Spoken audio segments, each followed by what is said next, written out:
Okay. They can hear us now. Yeah. So you have to add the audio output capture onto all of your scenes so that they can catch us. But welcome back, ladies and gentlemen. We have solved the audio issue. I think we should do our introduction all over again. I think we do, and then we have to go through the drafting, which will be exciting. I think we do, and then we have to go through the drafting. Okay, so good evening, ladies and gentlemen, and welcome to Serenity Gaming Week 1 for Division 4 as a Pandattack take on DVN. We are Ragnarok. You guys all saw the drafting phase. Would you like to, do their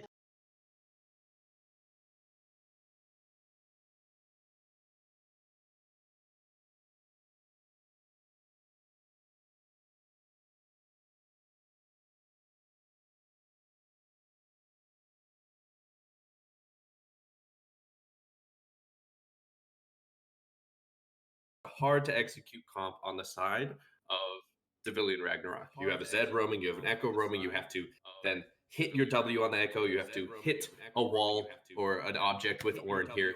And it's really going to come down to execution, and with the team's skill level as we're at, and in week 1, maybe getting a little bit of week 1 nerves coming around. Just being able to execute is going to be both teams' strength and weakness. And so I'm excited to see what happens in this game. I'm excited that none of them are starting anything risky right away. And we really want to see low risk, high reward plays and calculated decisions from both teams here today. Now, remember how I told you I can zoom out. How do you like the zoom out screen that I've got? I love it if I could see it. I promise. Okay. Right. I shall return.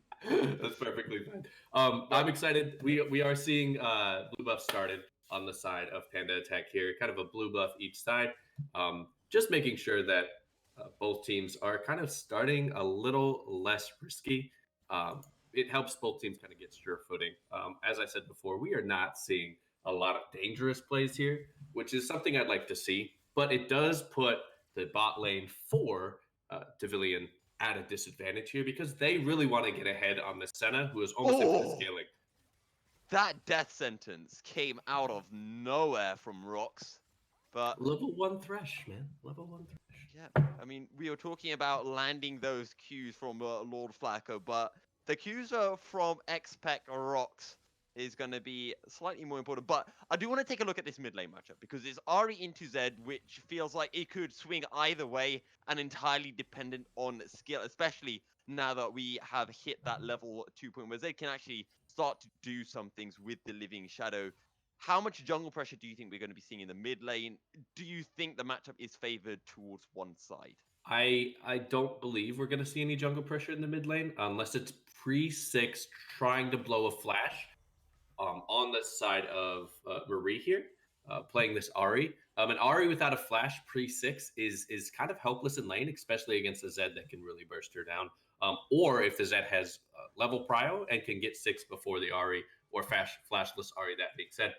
Echo's clear has been shortened to 10.3, and so it's going to take longer, and you're going to lose a lot of resources across the map with that. So I think the only way we see an early game jungle pressure is if Holy really pushes in on the J4 on this top lane or on this bottom lane, somehow managing waves to make sure that he can get an appropriate gank and blow a flash or even a kill for his laners. Precisely. So nothing coming through just yet, but Snogdle potentially going to look towards the bot side to go for that first blood. And if we can see Rox land that death sentence, that will be a very, very good gank setup. Exactly. And really, like I said before, the Devilian relies on the fact that you have skill shots. And here we go, straight in the parallel convergence, and the death sentence finds it. A mark. That's going to be first blood going over to Snogdle as now they look for I Am Jungle. The zap comes through. There's more damage. One more auto. And Rox will pick it up at 2-0 to Pandattack. That was a really good play set up from XP3X and XP3X Rox, because not only were they able to secure both kills, but they were able to hit their skill shots and have Snogdle come into lane without vision from the side of Pandattack. A great way to get this Jinx a little bit ahead, and a good momentum push for Snogdle on this Echo to keep pushing forward into the mid game. The one slight issue with this, though, I feel, is that, yes, while Expect can be this win condition, we all know, once Jinx gets 1-2 kills, starts snowballing insanely and hits like an absolute truck. But Mhm. Expect not getting either of the kills. One kill going over to Snuggle, the other one going over to Rock. And while it does give a little bit of a gold advantage, she still has to, as Jinx, get that good BF sword by, or you're gonna feel pretty lackluster in lane because then you have to gold to then grab that BF sword later. And so I'm really curious to see. Well, XP3X's Jinx is really good as they start this Ocean Dragon. I want them to really show how they can scale, good map rotations, moving to the mid lane to grab this next Herald that's about to come. Trying to really move across the map and find places of advantageous design. So Ocean Drake, first Drake, which means we are not going to see an Ocean Soul, Milky. No, I like brushes. Damn. Although on the plus side, it means we aren't going to see any. Actually, is that a plus, seeing less death brushes coming through? Oh, but here we go, death marking. The charm misses his mark, and all the razor shurikens land. VJ Supreme most certainly coming out Supreme in that 1v1. Yeah, Quilly Marie not charming behind you on the Zed. Obviously, it's not going to mitigate a lot, especially when the level advantage comes in for sure. I just hope in the future, VJ Supreme, I mean, for Pandattack's sake, doesn't snowball, because that one kill will help him snowball across the map and hopefully find plays against a relatively immobile fixed mid lane on the Senna, and then potentially just out damaging a Fiora that it's really hard to parry a Zed ult. And I do find this rather interesting because as an RE player myself, when I do play mid lane, I think RE into Zed. Wait, what? Ari. Anyway. What's wrong with that? Nothing's wrong. Continue. Continue. Because when I started casting, I always used to say airy, right? I know. It was with you, wasn't it? I was yes, there. Yes. All right, continue. You're an Ari player. Right. So I bits. really like Ari going into Zed post 6 because whenever Zed does use that ultimate, you can just ult yourself and get out and then go back in, land your charm, and do your full combo. So, you know, it's just a bit of disrespect coming in from Marie, you know, not respecting the fact that Zed Supreme might get that 6 first, and that's what cost him his life. Exactly. What's going to really, for Quillen Marie here on this Ari, is it's going to be being able to effectively wave clear to force Zed back in lane, because currently VJ Supreme is going to want to do the same thing, but have effective roaming capabilities. He already has that serrated Dirk, already looking for that extra kill potential on the Zed's ultimate that it will come back up in a very short time. And so not seeing any roams by each team. We are seeing Snogdall go up to this top lane, but probably just going to take these Krugs, as tower diving a Fiora with only an Orin is a little risky business.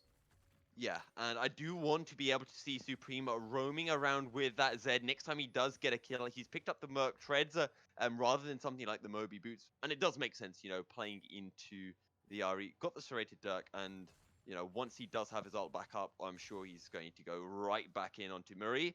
Flag and Drag will take Holy Fs, or Holy Elves, out to safety. But complete map control at the moment, it seems, for Pandattack.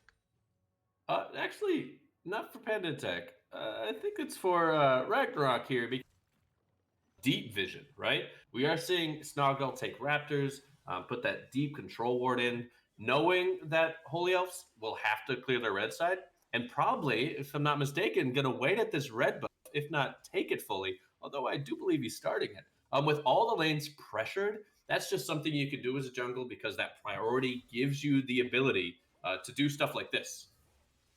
Okay. Oh!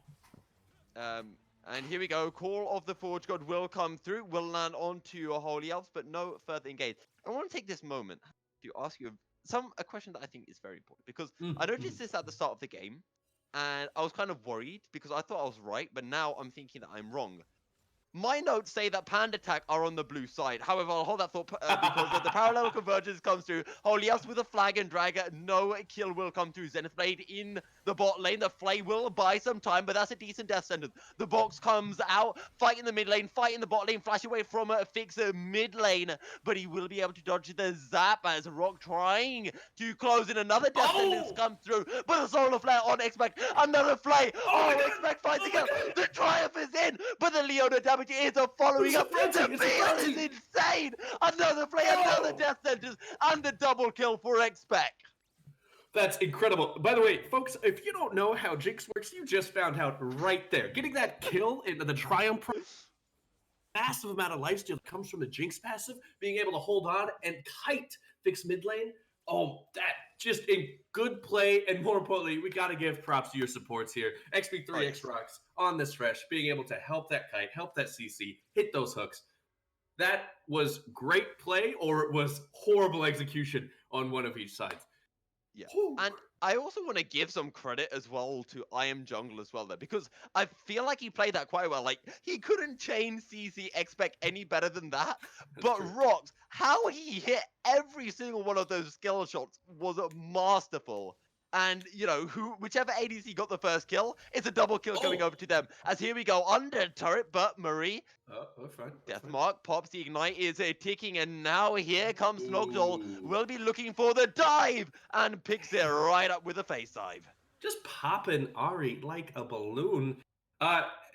Just incredible round the map play from DVN here. And as this next dragon comes up, securing this Mountain Drake, after obviously Pandattack got this wind off of the reset, is going to really help this Orin get some armor, build shields, and if they get soul while fed, it's only going to help them close out this game. Solar Flare lands onto the Jinx. There comes the Zenith Blade. Shield of Daybreak. Expect Ooh. running for his life, but he gets hit by the mist. What? But he'll get the lantern out. Safety, there's not enough damage. Are you kidding me? What? So fun fact, folks.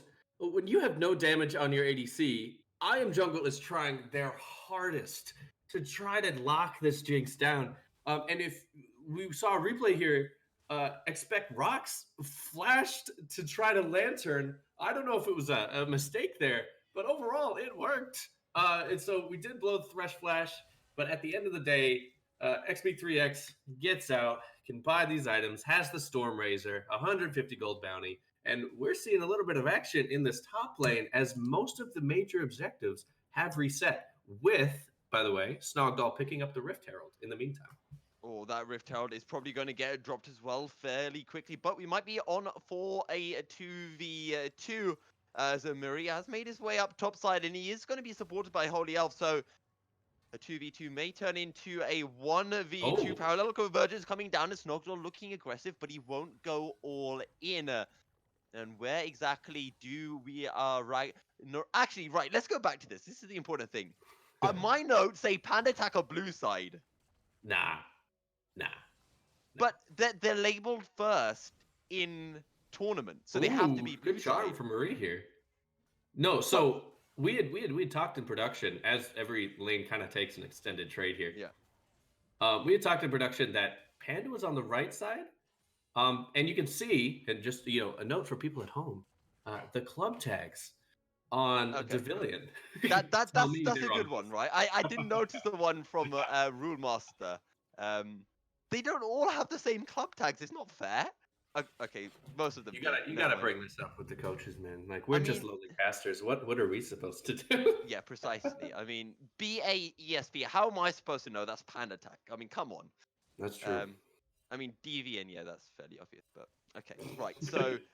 So it's not Pandattack who is winning. It's a DVN. We are Ragnarok who are snowballing this game. 6 kills to 0 and almost a whopping 5k gold advantage. But here we go. Parallel Convergence under turret. The death sentence will land. The flay comes through. There's a TP, but the TP is going to be too little. Or is it? Because here comes Lord Flacco on the Fiora. But there's just something. What a death sentence. The flay as well. And now they look to Lord Flacco, the super mega death rocket. Are they going to chase picks up the kill as well. No. They will not go for the chase. They will be content with picking up the turret. And in the top lane as well, Rule Master will get off a lot of turret damage. And it's just also good. Deathmark, the charms way too early. The Razor Shurikens will not all land. As here we go, Shelly popped, face dive under turret, but can they get the ult? Yes, they can. One auto, Expect picks up the kill, 4-0-3 on the Jinx. And that's a fed Jinx, folks. That's something you want to see in the game, especially on the What Rule Master, and I do want to take this to the top lane because I believe a lot of people Oh, they're know not at done yet home. in the bot lane. Shelly's going to get off another charge. Nah, Shelly do Shelly things, dude. Let Shelly live. Damn. So a lot of people right now, especially on Reddit, on social media, it's a dead lane. There's not a lot that can go on there. That's why you're seeing the Soraka tops, etc. But the amount of pressure that Rolemaster can create against a duelist and a tank buster such as Fiora has been incredible. And that's why Orin obviously is S tier right now. But having continuous pressure across the map can make this bot lane thrive. And more importantly, I do want to give props to VJ Supreme for creating that added pressure in mid lane. But this is kind of how games should go if they don't make it to team fight phase at 15 minutes, which we haven't seen. And taking this top tower here, which should be the main objective, just opens the map even larger. However, has he played off a bit more than he could do? Flash away from Lord of Flacco, who does burn the ultimate. And it is going to be no kills coming through. Still 9-2-0 as Holy Elf picks up the red buff. We've got a Mountain Drake spawning in a few seconds, and I'm sure Ragnarok will be wanting to add that as the Razor Shurikens proc the Electrocute in the mid lane. And I'm kind of wondering about, like, overall the win condition for Panda here. They don't have any prio for these dragons. They're not picking up successful. They're not getting up any of their CC combo, which I lauded. Coming into this game, saying it would be the easiest execution, but they were really pushed in, not only in the lanes, but also in skill shots and those matchups to kind of get the game rolling. And now you'll see 4 mid just pressuring everywhere they can because you don't want to get caught out of position. Just great safe play coming in from Ragnarok. These players have worked together. You can see that their communication is on point. And I'm excited to see how Panda responds because currently they will not have enough resources to sustain themselves through a Storm Razor and Hurricane Jinx that is online. Curse of the Black Mist coming through, but no engage just yet. Jungle could have pulled the Solar Flare, decides against it. We have a Rift. We have a Rift Herald in 1 minute time, and that's primarily going to be the focus for Ragnarok. They'll wait to pick up this final outer turret of the game as Rocks going to step back, not going to get too greedy over that ward. Yeah, I think with both teams right now looking kind of lost. This is where mid-game teams are really shine, really knowing how to pick fights in a mid-game, and you're not really seeing that from Ragnarok here, not really trying to find picks, look to push tempo, and you're giving Panda just a little bit of leeway back into the game because you're constantly pushing lanes. They have the potential to get on the offensive here as no objectives are up or setting up for, as you said, the Shilly that's going to spawn in the next 10 seconds. But without finding these picks, as we might see from BJ Supreme, you are basically giving them a little bit of breath as their outer towers fall. Yeah, the final outer turret for Pandattack is down, and Lord Flacco has been engaged with Pulse comes through Cataclysm, but that will be the ultimate. Our Rule Master picks up the kill anyway. With the call of the Forge God, not even the sending out of it, it's just called him up. Yo, Forge God, I need a favor. No worry, dude, Flacco's already dead. Just coming out of the rift and just smiting an enemy, not even... Yeah, you know what that was? That was the league version of Omawamu Shindo. Oh, my Yeah, I agree. It was basically telling you have no power here. As we see, VJ Supreme could literally solo kill Holy Elves for this buff. And it's just taking it. Just taking a buff right here. I mean, that's in front of the man's face as well. You know, bring Holy Elves to stretcher, because that's got to be painful. And I'm really excited to see this out of week 1 here, especially for game 1 in this series, because we're seeing an utter dominance come in from Ragnarok here, and a total lack of response in any way. League currently is not of a scaling meta type. You either win your early fights and you get snowballed on and hope they make mistakes, or you just hope that you are the one that can do the snowballing. There's little room of leeway in between unless you start making mistakes in the mid to late game, which is something that Panda is kind of hoping for. And it's really hard to make mistakes on a team comp that thrives off of getting picks and off of adding pressure to the map. Yeah. a 10 kill advantage for Ragnarok and a 10k advantage as well. But I like what you were saying in the sense that, this is also going to be something for other teams to spot as Deathmark in the bot lane. Razor Shuriken's Oh. land. Is it enough? Oh, the Dawning Oh! Shadow doesn't save him. Oh, Oh! that damage is You disgusting from Supreme. can't But shield those. I, Oh. this is also going to be a case of other teams will be watching this, getting an idea because, Whoa, oh no. no. I mean, the stopwatch will buy some time. The box comes out. Cataclysm on top. Lord Flacco making his way as a 2v3. But the 2 is just far stronger. Call of the Forge God will come in. Snogdog looking to go on jungle, who's all by himself. Solar Flare will come through. Ah! But the Chrono Break picks up the kill regardless. Yeah, overall, I think Panda, if they just have a little bit more items, Ooh. patience can win these fights. But currently, they're just running around the map aimlessly, hoping to find a pick. Snogdog's getting aggressive, and that will be the first kill for Pandattack coming in. That's their first kill? That is the first kill that they've got. Oh. That's a yike. Oh, the damage onto Holy Elves. If the Razor Shurikens had landed, that was a very dead Jarvan. But you can already see first game of the season, a lot of games to come through, but it's a big chance for other teams to be able to spot, play styles. And Ragnarok, they clearly have faith in their abilities to play these comfort picks. And we talked about this in the draft phase. It's not about the meta picks, it's more about what champions are these guys comfortable with taking. Do they have any meta picks that they are actually comfortable to use? And, well, Ragnarok not holding back, and they are capable and fully happy to take the likes of the Jinx, to take the likes of the Zed into a competitive league. And overall, I think their only real S tier pick is Orange.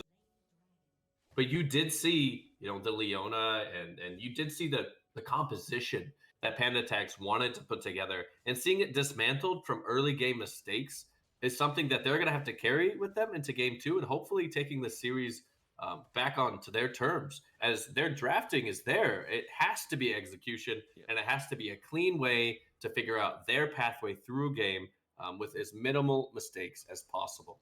League of Legends is an imperfect game in the sense that anything can happen, but has so many of similar outcomes that you can predict just by executing properly. And so I really want to see Panda do that. Can they take this game from the brink? I have no idea, but we're definitely going to see them try. I'll just go right out there as Supreme jumps over the wall. Solar Flare comes in, and the Baron is going to start the aggro off as Supreme and Rox. Oh, the turnaround comes in. Phase Life Dawning Shadow will buy some time, but the Super Mega Death Rocket picks up the kill. Deathmark onto Marie, who burns a stopwatch. Holy Elves will fall. That's a 3, and Marie will be the 4th. Now Baron King gets started as Ragnarok come out completely on top. Is a triple kill for Snogdol, and the center has to just sit in the mid lane and watch. And I don't like elo bashing, but one thing that I have spotted out is as a Leona main, as a Leona one trick player to be precise, Are you I am jungle. I'm gonna ignore that. I am jungle. Do you have a 60% win rate? I had a 70% win rate from 20 games. It's at like 65 now. Okay. I blame my teammates in solo queue. Bold move, Cotton. So 2 things. First, I am jungle. He's not gone the Gargoyle Stone play, and this is a big thing in the meta right now. Yes. Every support takes that Gargoyle Stone play because you can engage and you have so much tankiness. But the Knight's Vow coming through, which in my opinion is just not as good as a Zeke's Convergence anyway. Currently, yes, I would agree with you. The Stone Plate is better support right now, and they're not going to do anything about it, as I've seen recently. And it's not that it's a bad item. Obviously, it takes up build, and it's a stopwatch build, right? So you can take a stopwatch, you can finish your Stone Plate. You can buy 2 stopwatches technically as a support and be that guy or gal, or really just focusing on kind of playing your lane. I'd understand that the Knight's Vow would have been a cheaper build path, especially when you're behind. But you're right. Stoneplate gives you a lot of utility to survive in these fights, especially when you're behind. So I agree with you. I Am Jungle really should rethink their build paths coming into game 2. Now, if you guys do want to see the 70% win rate Leona, as speaking of Leona's I Am Jungle, is just going to get deleted. Solar Flare comes through, might buy some time, but will not be enough. Dawning Shadow too little, too late. Lord Flacco might look for something onto Supreme. Flashes forward, but can't get Ooh. onto the right side for the Vital. Go Now in. looks for Snoggle. Oh, the damage from the Razor Shurikens is disgusting. Snoggle will get collapsed. Cataclysm comes down as the Super Mega Death Rocket does miss his mark, but 3 members of Ragnarok pushing it through in the mid lane will pick up the first inhibitor turret of the game. Just 24 minutes in, and such is the way that this game will go. No, it's really exciting to see a team actually work together, especially in a week 1 scenario, which we are seeing through creating different sides of pressure on the map, being able to work, talk to each other, and being able to say, "Hey, we got this objective. We're backing away," and they're going for the full clear of the base here. They have their Baron empowered minions for at least another 30 seconds to a minute, and so they can really take these towers. Maybe not get that last inhib as the rest of Panda is up, but honestly, they have full control of the map right here, and I really want to know what Panda is going to do to kind of stop this onslaught coming in game 2. Yeah, and they have to do something very drastic, and it's just everything has gone wrong for them. You know, we expected Lord Flacco in the top lane to be able to, find some form of advantage into Rule Master.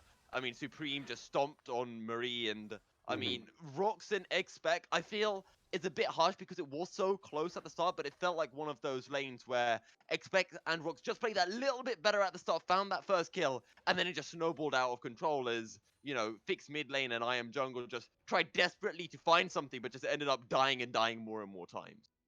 And I think it's that over aggression in a lane that you're already behind in, especially when you pick Senna, who not only needs farm to sustain themselves and their damage, which by the way, fixed mid lane does have a lot of. They do have a lot of damage. They have not only the lethality items, but they've fully built their Manamune, and they're starting on a pickaxe for what I can assume is the Banshee's Veil of lethality items at night.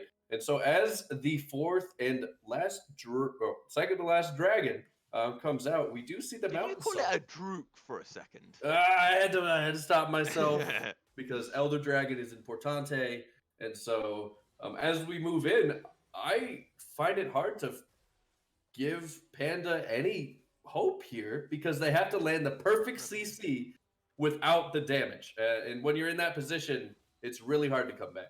And you've got 3 waves of super minions that will be crashing in onto the base.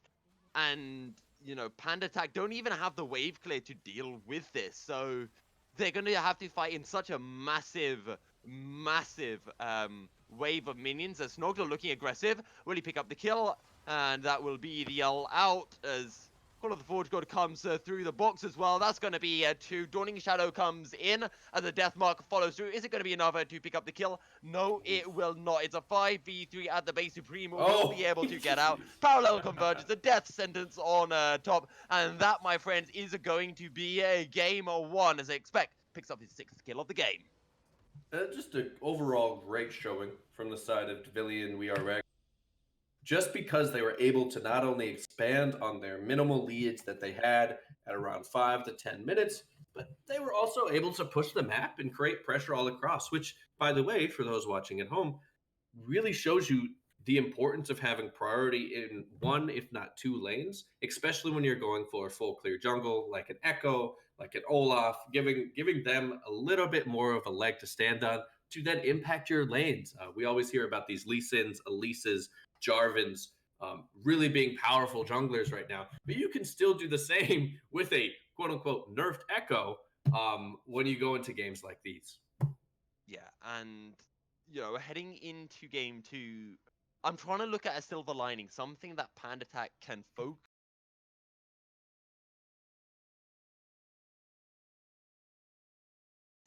Ragnarok, but I'm struggling to think of anything. I can, so if they pick like Lissandra, they grab the J4 again, or they pick a Galio and they grab the J4 again. Creating a teamfight scenario where they don't lose their lane is going to give them that agency. Oriana's still really good right now. Not playing into the assassin matchups like some teams might fall into. You don't really want to pick an assassin into an assassin, and you don't really want to be the team that has to first pick the assassin. And so if they are going to play Zed again from the side of VP, I really want to see a little bit more control coming in from Panda. And hopefully we see that. Hopefully, because they're on blue side, they feel a little bit more comfortable. I just want to see better gameplay. I want to see more calculated decisions, and hopefully they can make it a contest. Because right now, Ragnarok is taking the games by storm, and I anticipate they have the potential to keep doing it with a better prepared draft and team fight play. Right, and on that note, we're going to be heading into a short break, but we will be right back with game two, potentially the final game as Ragnarok look to close out their Division 4 game in style.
Welcome back, ladies and gentlemen, as we make our way into a game to picks and bans. We are Ragnarok over on the blue. Wait, no. Never mind. It's still Pandattack that is on the blues. Wait, no. What am I? Let me start that again. Welcome back, ladies and gentlemen, to a game or two as we make our way into picks and bans. Pandattack over on the blue side, as a DVN we are Ragnarok over on the red side this time, and straight away that Thresher ban against the Rocks. I think that's a decent shout. Yeah, no, I'm still really good. Seeing the Thresh and Zed ban, they don't want skill match. They don't want those comfort picks from Rocks and VJ Supreme here.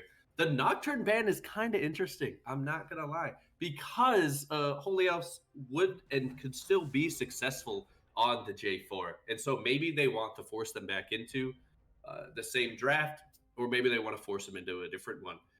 But I expect potentially an Echo ban here, or an Aura ban even, if they're not going to pick it up themselves for Lord Flacco, who has considered themselves more of a duelist. They are still afraid of Snogdell's Vi, though, who hasn't really been an impactful pick in the meta that we know, but maybe Snogdell has something up their sleeve that can really get a trade moving with the Fist of Fury from Vi. As we see the first pick from Lord Flacco, is she going to pick, or are they going to pick the Fiora again?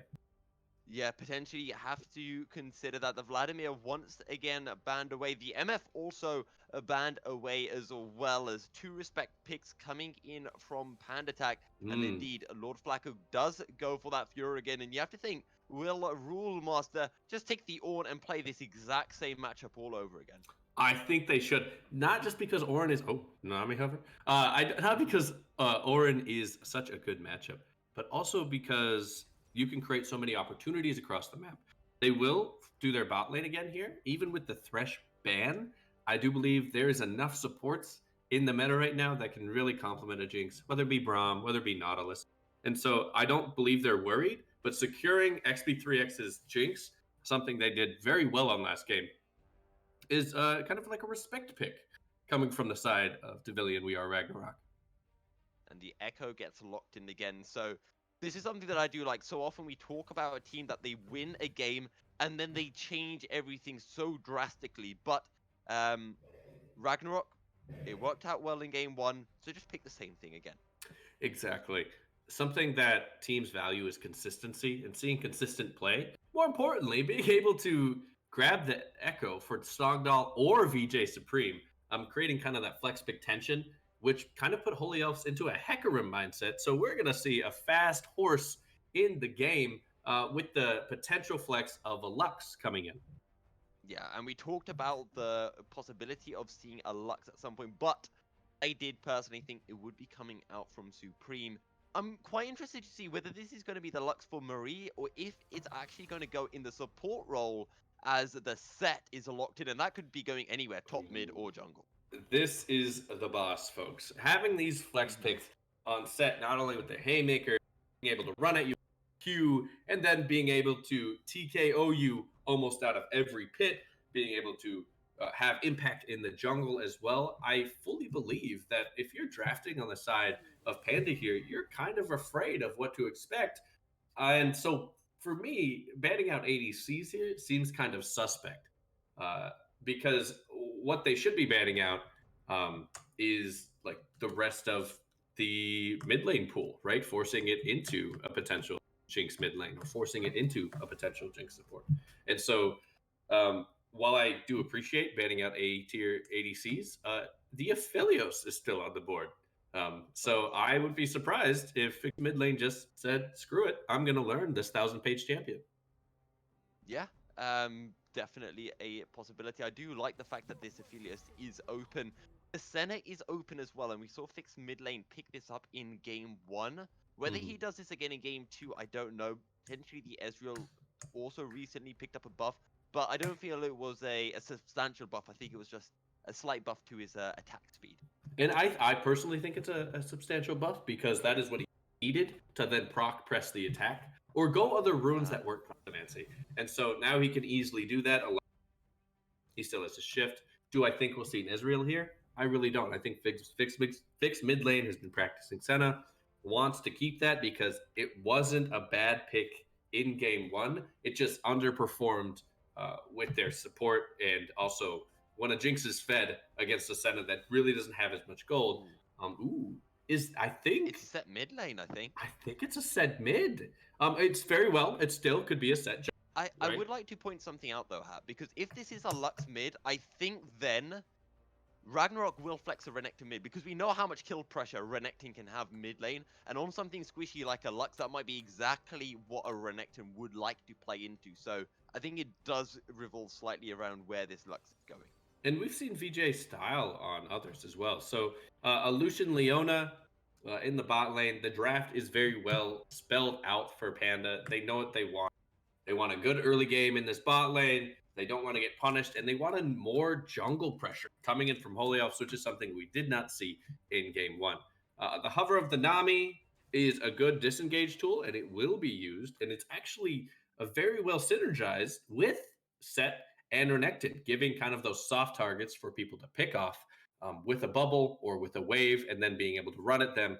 And I'm excited to see how Panda plays around it on the blue side, because not only will they potentially not have Dragon Prio based on how this mid lane goes, but they also might be able to, they probably force themselves into getting snowballed again. And so this is going to be, hopefully, the skill matchup in the top lane, and being able to make things happen in your bot lane as well. Yeah, and I do like this Nami as well, as Nami always seems to somehow counter Leona fairly well. Just a lot of Pokemon, whenever Leona does decide to go in, just straight up the Aqua Prison comes through. But Leona Lucian, a lot of burst damage that can come through if they can find a pick onto either Expect Rocks or Expect himself. Does this mean that we will be seeing Holy Elves focusing towards that bot side more than any other lane to get fixed mid lane this advantage? Potentially. I do think that Holy Elves will try to gank, but it's really hard to gank us, right? Yeah. It's really hard to make sure that not only can you get enough burst damage off, but that you can put him in a place where he's not going to recover on Echo, which he played very well last game. And so, again, what Devilian Ragnarok's going to want to do is they're going to set up for their Echo to get that Runic Echoes item for the jungle, and not only make a clear speed, but also create impact in lanes more than Hecarim can, which is only going to help them if they're pushed up and they have great vision and map control, as they did in game one. So. I do think this top lane matchup is very interesting, and I think it's also very important for Ragnarok because we saw Rulemaster on the Ornn have a great time into the Fiora. I think with the Renekton, this will just give him that little bit of extra oomph to be able to find those solo kills and that little bit of extra damage that he might have been lacking on Ornn. And I do think with a little bit of help of Snugdol, of this top lane is going to be where Ragnarok really look to snowball a lead. And it is something that can be done. I don't know if it will be done, but Renekton's are super early game monsters, right? Where Yeah. you see Fioras as this mid game to late game split push that not like a Renekton has the potential not even to stand up to. And so if you look at all the lanes separately, you could see that an early start for the Lucian Leona getting that level 3 combo on Leona onto the Nami or the Jinx could get them ahead. You could see the Lux being able to farm, getting that lost chapter, having that power spec before Set grabs any lost chapter of that Tiamat is beneficial. All of these lanes do make sense when they're separated. But when it comes together and seeing the rotations come into play, especially with a Hecarim who doesn't provide a lot of reliable DC unless you hit his ult correctly, it's definitely going to seem that they are at a disadvantage. And so this is why it's a skill matchup. This is why at this rank and currently the ranks that they sit at and the experience that they have, it is going to be the game where we see if Panda is just going to be one of those teams that finds their footing in the middle of the season, or that can rise up from adversity and really challenge the team that hit them hard in game one. From Devilian, we are Ragnarok. Yeah.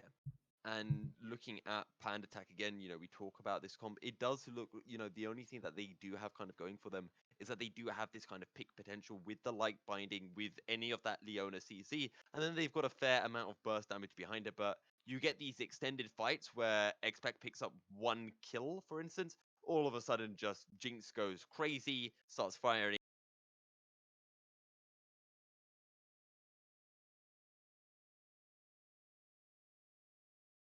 create opportunities for their Jinx, but they're looking to just use one of the most overtuned champions in the game and set to kind of split up a team fight and create more opportunities for a Hurricane Jinx to come in and just be able to peel for this incredibly powerful ADC that happens to be really good in the mid game. And so if I'm on the side of Panda, I really want to see this bot lane attacked. And if I'm on the side of DVN Ragnarok here, I just want to play my lanes. I just have a safe win condition. It's called Jinx. It's called her Frenzy. So something really exciting. Hopefully we'll be able to see as we come into game, as everyone loads up. I don't believe we'll see a cheeky invade, but anything's possible in Division 4. Yeah, precisely. So as we do enter a pause, which now I can really show you the beautiful landscape of Summoner's Rift hat. But I do want to ask you something. I want to know which school of thought you're on. Are you of the school of thought that Set's busted, or are you on the school of thought that Set is one of the most balanced champions that have come out on release in a very long time? Okay, so I'll counter that point. Soraka is one of the most balanced champions because she hasn't been touched since like 9.9, I think. But that being said, I think that Set is really good and he has really good gameplay. It's just hard for these other meta picks to then punish him, right? So, for example, if Rammus was really good and didn't bid health, right? Just that passive alone can really damage Set. Also, anyone that will do true damage, any assassins that can down, if they were any good at right the now, Vel'Koz. or the Vel'Koz, then yeah, it's fine. A Set needs to be locked down before you can really get punished. And when they were creating this champion, I imagine they just knew that to be a top lane bruiser that didn't resemble Darius too much, they had to create a kit that seemed not only fun to play and easy to play, because he is, but also provide unique counterplay. And that unique counterplay just isn't totally meta right now, which for some people might be that he's overtuned. But personally, I think he's in a good spot. Yeah, unless you're Sona or Soraka.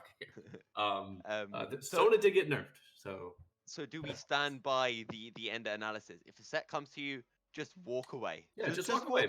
Yeah. Walk away. You don't have to fight him. You don't have to DO. Oh, you're a pro. No. Just be like, hey man, I'll come back with. Expect Rocks just taunting Marie there. That's just some. Bait out the Q. Bait out the Q. Come on. Wait, was Marie actually started? I think it's the E. I think it's the wave clear. That's usually what you say. Oh, she hasn't pointed anything yet. Precisely. Nice. So both sides starting on the bot side of the map with DVN on the blue side. Yeah. Going up. Wait, no, DVN are on the red side. No, yes, but DVN's taking their blue on that. Yes. I wanted to be right for once. No. So they're jungle pathing. So Echo clear. The Hecarim is looking to probably gank the Fiora. That will be pushed in early, obviously depending on the skill of these two players, and hopefully getting a cheeky gank off in that top lane. I don't see this. What you don't see from a lot of junglers of this caliber, you don't see a full clear with these Krugs because you want to save Krugs. Oh, never mind, he's doing it. Caster Chris here. So normally you don't do these Krugs because you save them for first Drake, right? You go back after a successful gank or just a successful Scuttle Crab take, and as Dragon spawns, you can use that camp as a way to kind of mitigate where Sogdal will be at this moment, with a little skirmishes coming in the mid lane.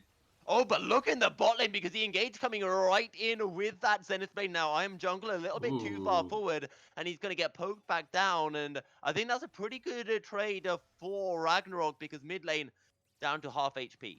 Yes, so mid lane's down to half HP, but also in the mid lane, a good trade from Supreme. Again, Set doesn't use mana here, so he can just wail on you as Honey Elves comes in. And the face break has already been used. Haymaker will buy some time and buy a pretty meaty shield, as Holy Elves will just walk by, just walks away. All right. Well, and this comes back to draft.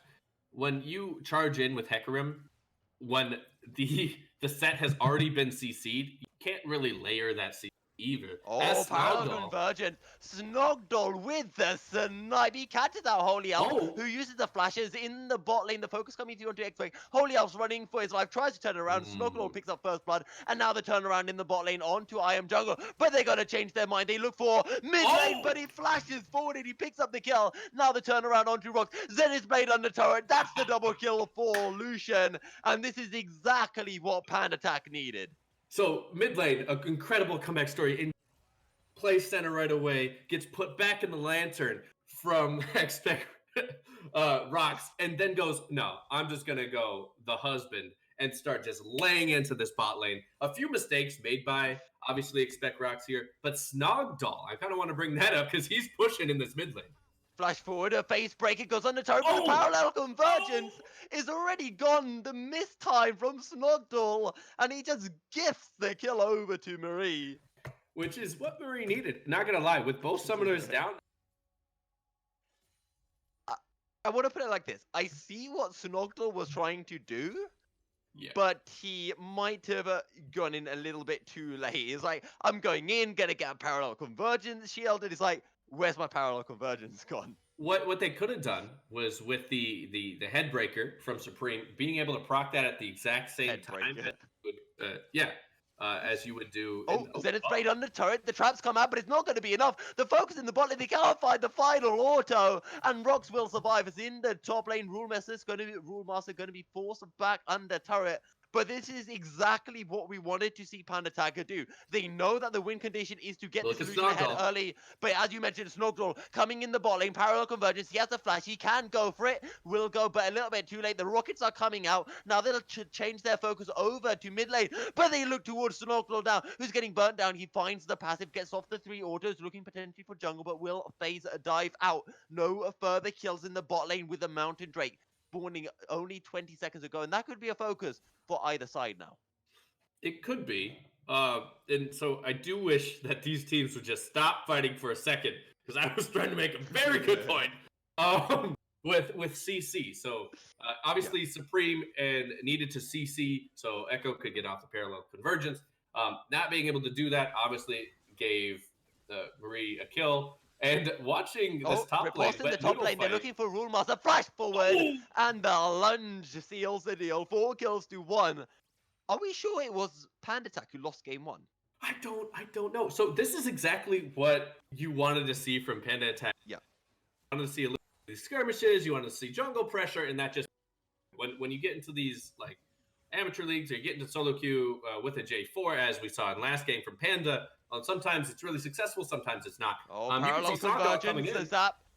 They're looking for jungle, but the collapse is going to come in. 3 onto Snogdoll. They find the kill. Now they could turn the attention for the Aqua Prison. Lands and the teleport coming in as well. Holy Elves and I Am Jungle running. So is mid lane. The Ignite is ticking, but he's going to escape. No, he can't. The Ebb and Flow picks up the kill. They find the double. They find 3, and now they look for Marie, who's come forward way too far. The zap will land. He wanted to roam, but it's time to run. The showstopper comes in, and it will stop Ragnarok's show. Pardon me. It will stop Pandattack's show completely. Exactly. And that was one of the quickest goals in SRG in a while. Knowing that you're up 1,000, trying to make plays, trying to increase your tempo, there is a dragon up. I totally get it. But being overextended when not only your ADC is low or in fixed mid lane, or I Am Jungle trying to clear that vision without any danger prio, without like your zone of influence really coming in, those plays are going to keep happening. And while the TP prio is gone in mid lane, we still have really master up for this dragon that is going to come up. Whereas so does Flacco. So I'm excited to see this next fight. This is going to be bloody, Mill. And I'm excited to see where this goes, because both teams are trying to fire on all cylinders, with, of course, the downfall being Expect Rocks has 3 of those kills. Yeah. And this is exactly what I wanted to bring up to you. I don't actually think that was too bad for Pan, purely because all 3 kills went over to Expect Rocks. If we were saying, okay, it's Expect on the Jinx who is 3-1-1 or 4-1-0, I'd be ready to say, okay, this is going in the hands of DVN. They're going to win this game. But as it stands, mid lane is still strong. he has got the Bilgewater Cutlass, and it's only the BF Sword for Expect. So this is still completely playable for Pandattack, and mid lane can still out snowball this Jinx at the present point in time. I think you're underestimating the power Of the BF Sword. and the BF Sword. But I agree. Lucian can still create pressure, especially when they get level 6 on I Am Jungle with this Leona. But I don't know if it's going to be enough without Holy Elf's help in this bot lane to then secure this dragon. The disgusting thing is that we're not even 9 minutes, and a full support item has been completed for Expect Rocks, which is pretty disgusting. And then Themes, that's going to be a lot of healing as the Haymaker coming through in the mid lane. Everyone now has that level 6, with the exception of your 2 supports, and actually Holy Elves. And speaking of Holy Elves, are looking to make a bit of a vacation trip to the bot lane. We'll have to see whether his vacation is... I love camping. Yeah, or if it's just going to be more stressful than his work life. Double flash instantly. The respect comes out. Spirit of a Dread, Holy Elves being a force back. Aqua Prison. And there's a super mega death rocket as in the top lane. Lord of Flacco gets taken down. It's a 1-2 for nothing across the map. And there are the rockets. And the Showstopper comes in as well, and the Haymaker seals the deal. Do they have the healing for Supreme? There's a shield, and the shield will keep him alive. 9 kills to 5, and it is Ragnarok who are starting to run away with game 2 as well. Final Spark tries to find the snipe, but with zero vision, hard to find its mark.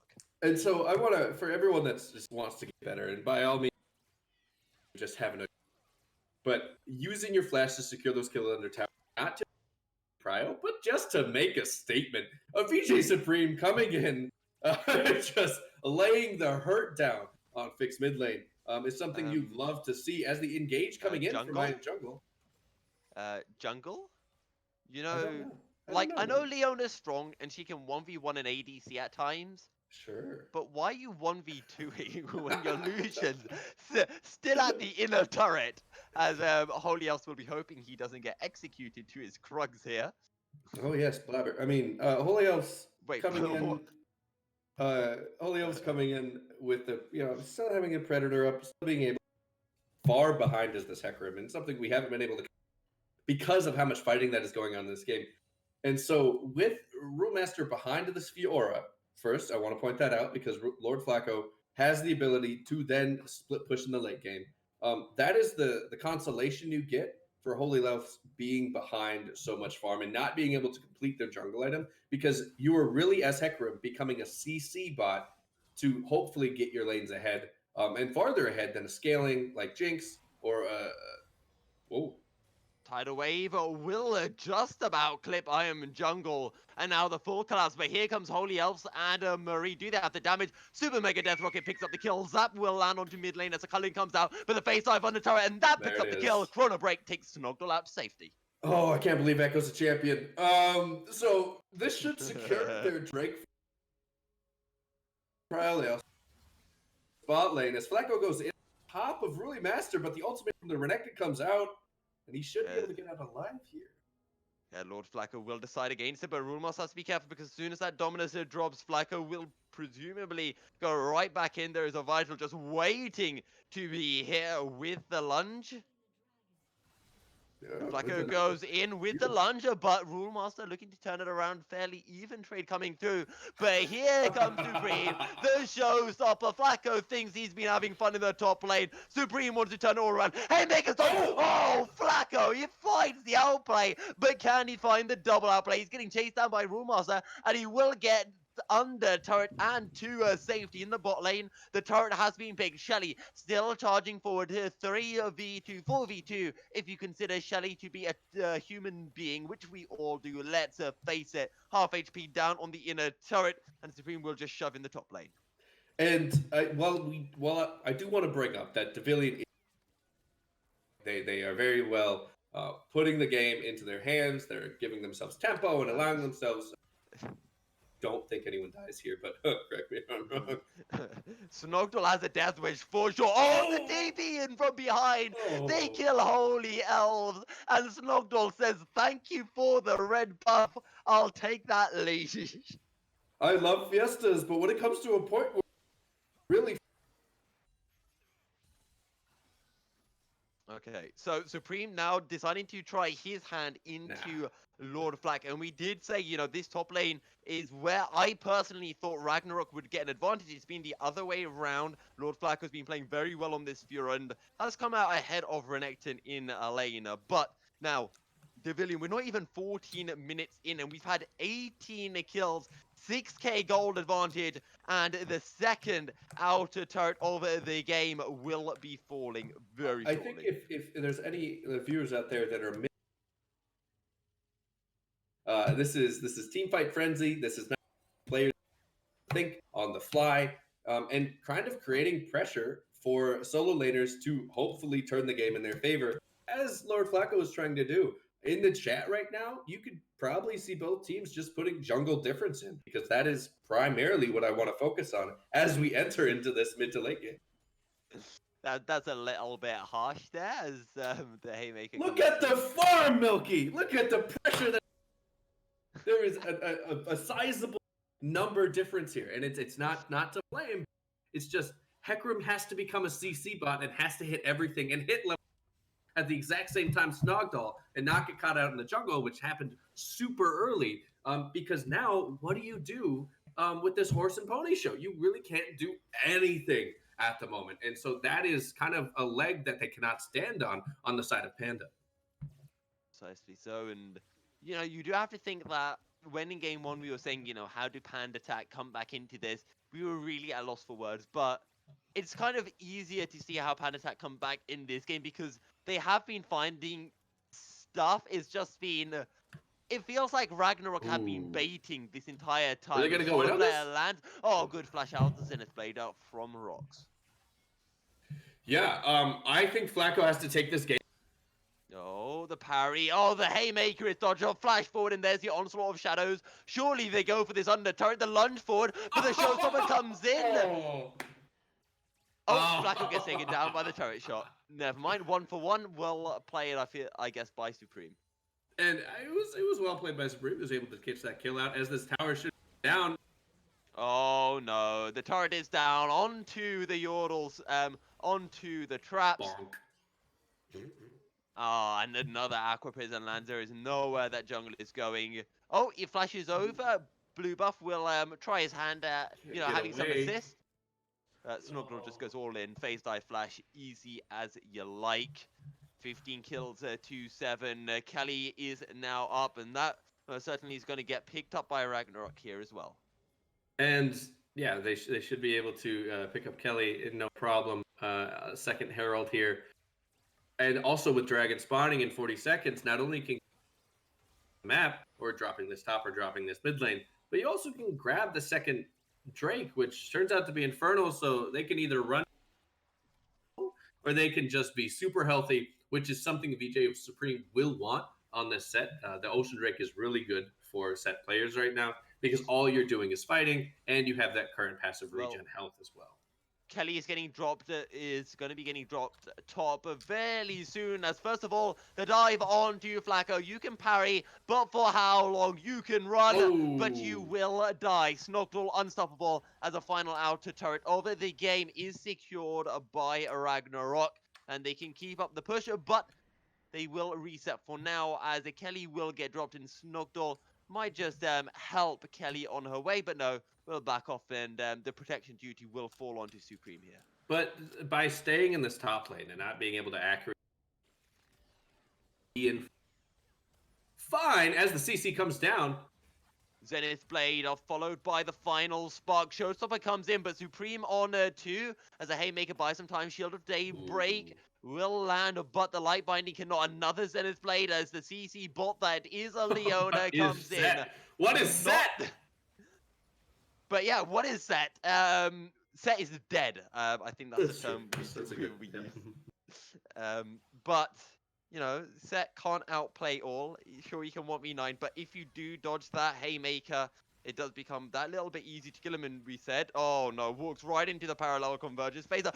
What is that damage? The zap and the rockets finish off the kill as X-Spec is unstoppable, and now they find more damage onto Flacco as well. Game 1, it was a show of Rox and Supreme just murdering everyone. And this game, it's all been on Snogdle and X-Spec. The Echo and the Jinx plays have been absolutely nutty. They've been nutty, but more importantly, if you're on the side of Panda right here, you do have to realize you're... And so you have to take a buddy into your jungle, safe, good environment to play in, because currently you're at a loss. You're giving up and you're hemorrhaging the map with no one on your team that can safely carry this not game. another turret dive. Ragnarok are just having too much fun. Final Spark will buy some time. Solar Flare under turret, but the turnaround comes in. Expect won't take one more turret shot, will stay alive. Oh, that is a nutty Snugdoll with the outplay. The shutdown does go on to Holy Elf. There's a 2v3 in the mid lane. 2 kills for 3 in... yeah, 2 kills for 3 in favor of Pandattack, but you know, that's them winning a fight when Ragnarok just say, okay, let's just dive, let's just see what happens, and still, it's a fairly even fight. Yeah, no, that's what's called resetting shutdown. If you are Snogdoll, you're like, I had too much gold on my... Maybe get him back in the game, because if you can see the item differential here, you finished your boots and you have your Cinder Hulk, and so Holy Elf just needs to be able to find those opportunities where you can flank, reclaim the jungle, ward out, and maybe this game becomes manageable, even though it is around this 9k deficit, around this 8k deficit that we do see, where the map is not entirely yours. We do have Baron spawning, and we do have Dragon coming up in 3 minutes, and so if you are on the side of Pavilion here, the main thing is just continuing your tempo, not getting caught out. You don't want to down mid, and so hopefully they can remain diligent, keep their discipline, and take this game to the end so that they can really show that they are not a force to be messed with. But if you're on the side of Panda, of course, you want to dismantle that train of thought right away. Yeah. And to be fair, they've done a good job of at least stepping up to expectations a little bit more here in Game 2. It hasn't been a steamroll, and they have put up... Oh! Well, nice there we go.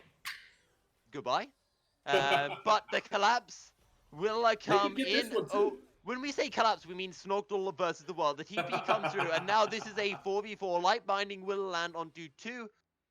And that will be enough to keep a Ragnarok at bay. But Ragnarok aren't done. They're just going to push your top lane. We don't have a Nami. We didn't need the Nami. Solar Flare will land, but they can't engage on that because the turret has fallen. And now the rockets come flying through parallel convergence. Will not be able to land onto anyone. And with a Baron on the cards, Cloud Drake up in a minute. Ragnarok are just going to secure complete vision control around this top side of the map. And while they do that, they are basically not expecting the side of Panda to get Baron. I think when you secure this vision, setting yourself up for that when you go get the next Drake, if they do want to start Baron, you can easily turn and test that objective. Because as you do see, we are seeing Ragnarok kind of hover around, clear vision in the bot side. They're not expecting you to go Baron because they know that you want to test. But if you're side of Panda, obviously Baron is the best to give up something in order to hopefully create a high-risk, low-reward play as this Baron. So I do like them being smart here in contesting this Drake, but their team fight is very weak. So they have to execute this almost perfectly to not only maybe secure the drag, but also maybe pick up a few kills with it. Because even if they do pick up the dragon, they die.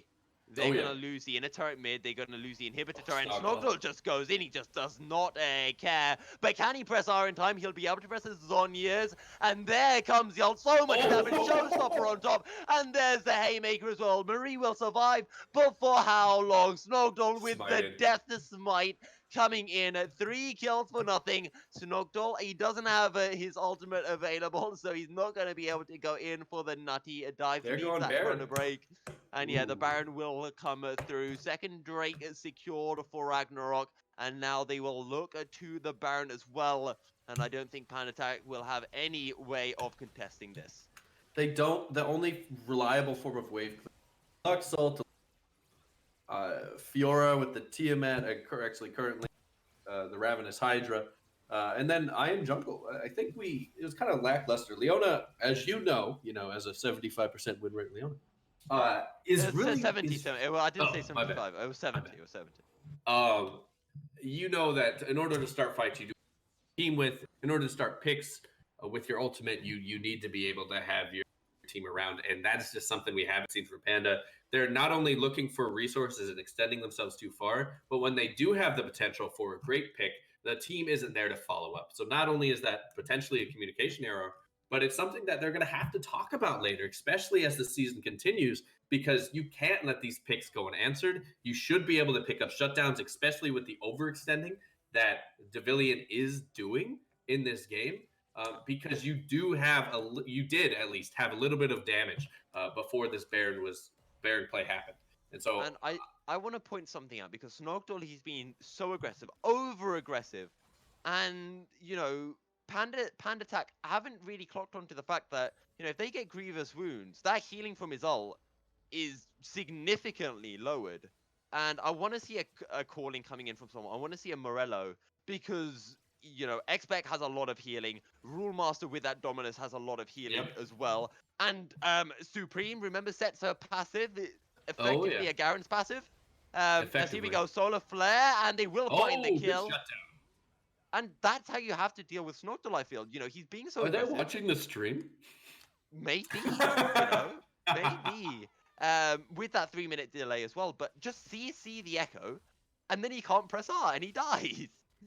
So, as in the top lane, Lord Flacco, he's dodged everything, dives in, finds the Vitalities, and Supreme can't even get the Showstopper through.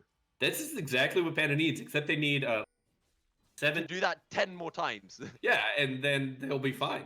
And so I think I Am Jungle's looking nice predict here.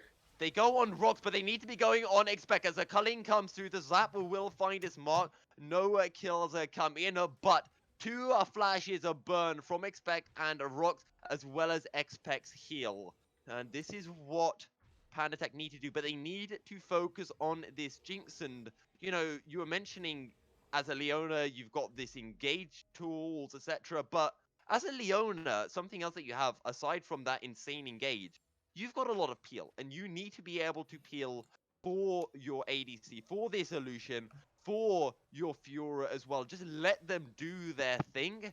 Whereas when you look at the side of Ragnarok, they have no peel for this Jinx. They aren't playing that peel game. Every single member of Ragnarok wants to be making those flashy highlight plays, finding the 1v9 outplay, with the exception of perhaps a Rock. Exactly. And while they are 10,000 gold behind, they picks, and unless they pick Expect right here to kind of grab that bounty, they will have to do it, as we said, 10 to 17 more times. Because they will still not be able to have full control of their jungle. As you can see, Ragnarok is coming in, placing these wards, good vision scores, buying those control wards, and really just making sure that they can kind of reclaim the tempo that was lost in that last skirmish. Yeah, and they're doing this with effectively a 1-2-2 split push. And there we go, right in with a parallel convergence. Snogdol looking to do what he was doing before. Back in with a phase dive, but he's taking a lot of damage. Final Spark finds the kill. Tidal Wave will find another, but look at the rocket. Expect is huge, and he's just going to melt through everyone. And that's Marie down as well. That's the triple. And now they look for the outer turret. And I do believe you're right on that one, Hat. That is going to be game. And that's what happens when you get too focused with an Echo, trying to CC an Echo instead of this massively fed Jinx. And the Jinx just burns through the entire comp of Pandattack. Pandattack put up a valiant defense in game 2, but Ragnarok had it under control, and they will take the second game, and they will take the series. Overall, great play from Ragnarok. They did. But that's something you have to do when you pick these comps as aggressive as they were going. And with Snogdol, I'm going to have to give Snogdol and Expect kind of shared players of the game here, not only because you weren't making mistakes, but you're also creating opportunities for your team in a meta that is so team focused, in solo queue that is so team focused, and then amateur play that if you're not effectively communicating, you are making mistakes. And so right now, the better team won. I firmly believe that with no contest, and I'm excited to see what they do in week 2, because this is a great way to come out the gates, especially when it comes to not understanding really what the meta is, not really picking full-on meta picks, especially with this Jinx, and knowing that you can come back stronger in a new lineup and not really have to show your entire hand to teams that are coming in the future. Overall, great play from DVN, We Are Ragnarok, and we really got to see if Panda can step up in week 2. Yeah, and when it comes to taking down Ragnarok, obviously they do look like to be one. They will be one of the favorites, but you have to think that the Worldwide Hardstock Federation have a good chance of taking these guys down. Yes. Sorry. They probably do. Wouldn't you agree? I would agree. You know, I think the support for their team is phenomenal, and he will actually know to focus down the Fed Jinx so that Jinx cannot move for a good 5 seconds. Well, maybe you can do that when you play them. Yeah. Overall, sorry. I think that this series was something to be remembered, take pride in, but also just a good learning moment for both teams. Not only about warding and overextension, but also learning how to find those picks in a meta that if you can't team fight, you gotta find advantages somewhere. And so, not a really heavily objective focused game, but more of kind of that micro. How do you work with your champion? How do you really want to move around, and how do you heal for the people that need to do damage? Overall, I think this is a great showcase if you ever want to review this as a VOD. But more importantly, it was a great week 1 for one of the teams here today. Yeah, and it's been fantastic. Was able to cast the very first game of the decade for Serenity Gaming back in Division 1 on Monday, and cast the last game of the week as well here in Division 4. It's been a pleasure, Hat. Any final words before we sign off?